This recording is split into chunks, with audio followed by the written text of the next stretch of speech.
Hi, my name is Stephanie Stillo. I'm a curator in the Rare Books and Special Collections Division, and I am delighted that you're joining us for another segment of From the Vaults. One of the most exciting things about the Aramount Library is that it brings together artists that are engaging in new historical interpretations of classical texts. So things like Aesop's Fables or Dante's Divine Comedy. So by way of example, today we are going to take a look at a Cubist interpretation of the Bucolics of Virgil.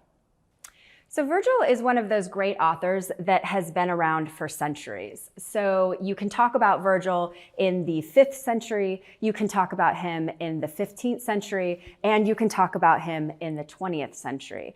And a lot of these editions of Virgil have some type of visual interpretation to go along with them. So Virgil is one of those great authors that has never been out of circulation. So the Bucolics, the Georgics, the Aeneid, these are some of the most important works of the classical period. And you can talk about them in the 5th century, you can talk about them in the 15th century, and as you can see here, you can talk about them also in the 20th century. So today we're going to talk about a 1953 edition of Virgil. This particular edition was translated by Paul Valéry, the French poet, and it is the Bucolics of Virgil, also called the Eclogues, and it is illustrated with original color lithographs by Jacques Villon. So Villon was the brother of Marcel Duchamp, so part of that 20th century artistic abstraction. And it's really that abstraction that gives this edition of Virgil a really unique flavor. The Bucolics are the first known compilation of poems by Roman poet Virgil. So they were composed around 30 BCE, so quite a long time ago. And they are largely pastoral, meaning that they romanticize or sometimes even valorize the idea of living in the country, of forsaking modernity in whatever form that may take, and going and living a rural lifestyle.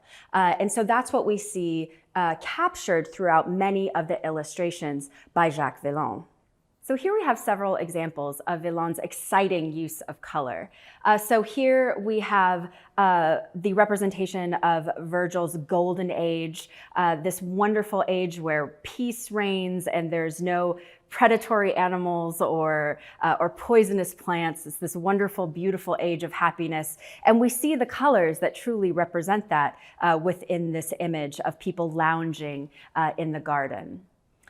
Here we have an image of Helios dragging the sun from east to west. So Virgil gives us wonderful descriptions of all of these different ancient stories. And we have this beautiful variation between the light and the dark, and the god of the sun bringing the light across the sky.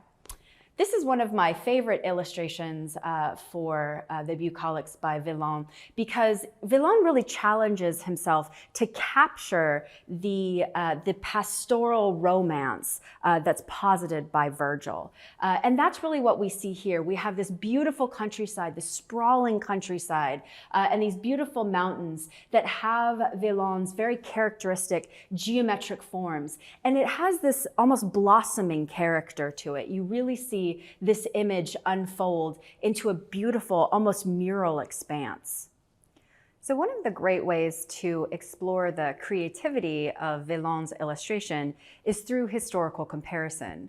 So here we have a 1502 printing of Virgil's Bucolics. This particular edition was printed in France, and it was illustrated with these beautiful woodcuts that you see here. And so this particular image is the death of Daphnis. So Daphnis was the great shepherd. As the story goes, all of the heavens and the earth froze for a moment at his death, and it was this time of tremendous lament in nature. And so here you have shepherds that are surrounding the tomb of Daphnis, of the great shepherd. We see the verdant countryside in the background, and this river also is prominently featured, which is a very prominent part of the story of the lament of the death of the shepherd.